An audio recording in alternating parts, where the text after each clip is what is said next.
America, bonjour, hi Canada. I'm Hugh Hewitt in Studio North. Welcome to the Hugh Hewitt Show. I hope you're watching on the Salem News Channel, or if you're listening in your car on any of my 480 plus affiliates, welcome.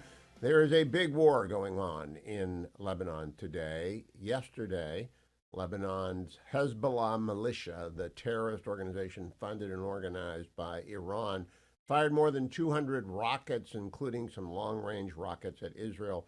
The IDF responded with more than 4,000 attacks. I believe it was 1,600 targets, 4,000 missiles launched across Lebanon this morning. It's already afternoon, I should say, this afternoon in Lebanon. The Hezbollah launched another 100 rockets at Israel, and a second wave of airstrikes is happening. More than 500 have been killed, according to some people in Lebanon's health ministry, but health ministries like the Gaza Health Ministry, we don't know who's running them and whether they're propaganda. No doubt people have died. The IDF, Israeli Defense Forces, has released a picture of Hezbollah munitions in the homes, many of which are now destroyed, and the fighting will go on today. One U.S. official has told the Times of Israel that Hezbollah has been taken back 20 years. In the damage that Israel has done, that would take it back to before the 2006 Israel-Lebanon war. This is going to go on for some time because Israel has to return more than 80,000 people to their homes in the north. They've got to reopen schools. They've got to rebuild homes. They've got to rebuild businesses. They've got to get their country back from Hezbollah terrorists. Remember, Hezbollah began the war on October 8th after Hamas began its war in the south on October 7th. Israel did nothing. There was a ceasefire in both places. There was a UN Security Council resolution demanding that Hezbollah withdraw behind the Litani River, which they did not do. Now Israel is doing what it has to do in order to win the election. Now, Hamas, much weaker than Hezbollah. Hezbollah has up to 80,000 unguided rockets, up to, and those are short range, up another 80,000 rockets unguided long range.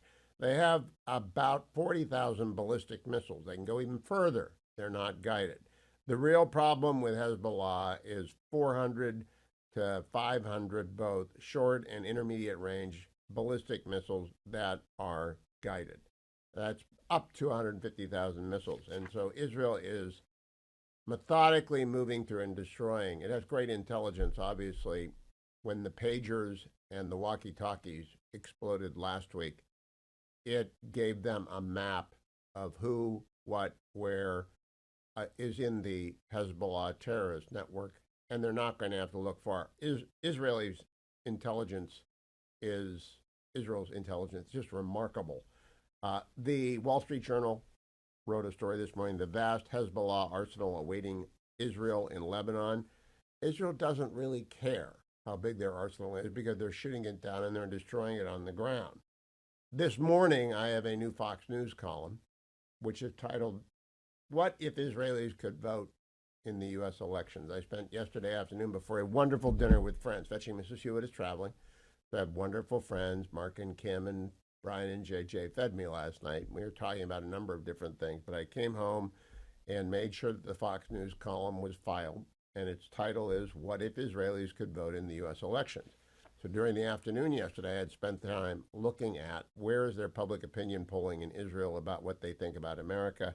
I could come up with the Jewish People Policy Institute, which did a survey in July before President Biden dropped out.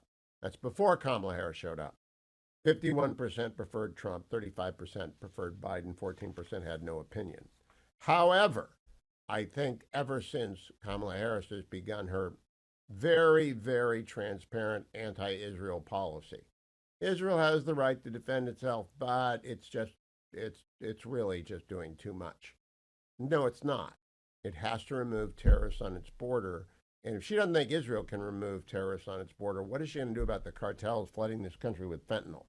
What is she going to do about spies in our country? What is she going to do about foreign threats? Not much. So Donald Trump needs to win. The Fox News column is on my linked on my X column, X feed. Please go over and follow me at Hugh Hewitt.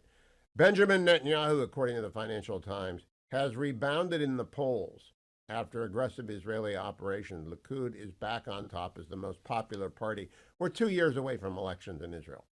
So it doesn't much matter. I just want you to know that after October 7th, as Israelis usually do, they blamed the incumbent party. They ignored that Naftali Bennett and the other guy, Lapid, were prime ministers for a year and a half before Netanyahu came back in the most recent elections. And most of them are mad at the Israeli Defense Forces, which failed terribly on October 7th. The leadership did.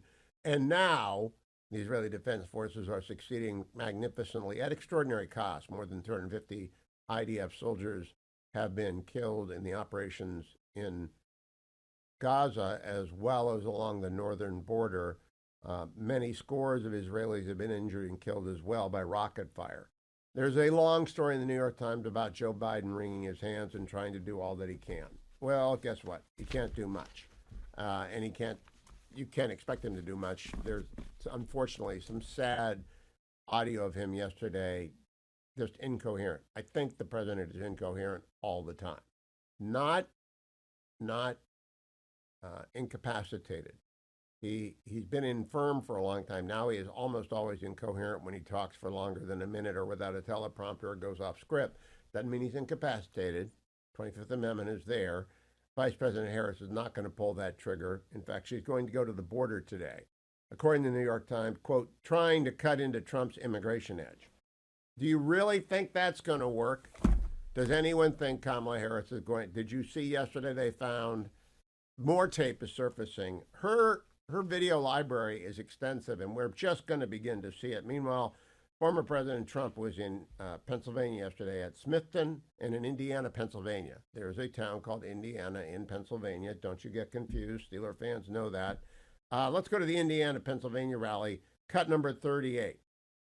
Remember this. For a long time, she's been talking about her experience at McDonald's. I worked at McDonald's over the French fries. It was so hot. I think I'm going to go to a McDonald's next week someplace. I'm going to go. Might not be in your place. I'm going to go to a McDonald's, and I'm going to work the French fry job for about a half an hour. I want to see how it is. But she said she worked and she grew up in terrible conditions. She worked at McDonald's. It was such. She never worked there. And these fake news reporters will never report it. They don't want to report it because they're fake. They're fake.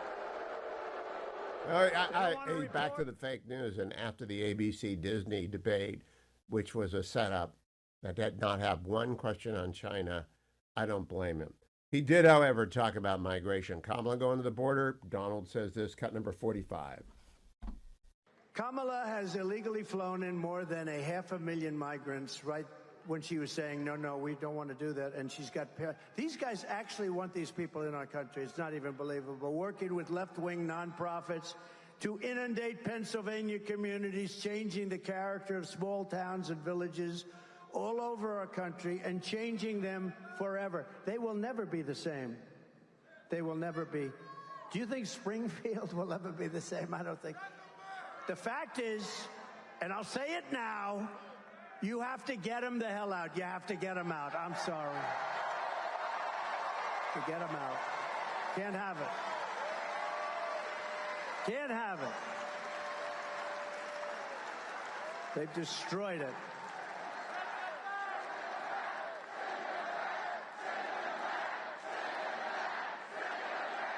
They are chanting.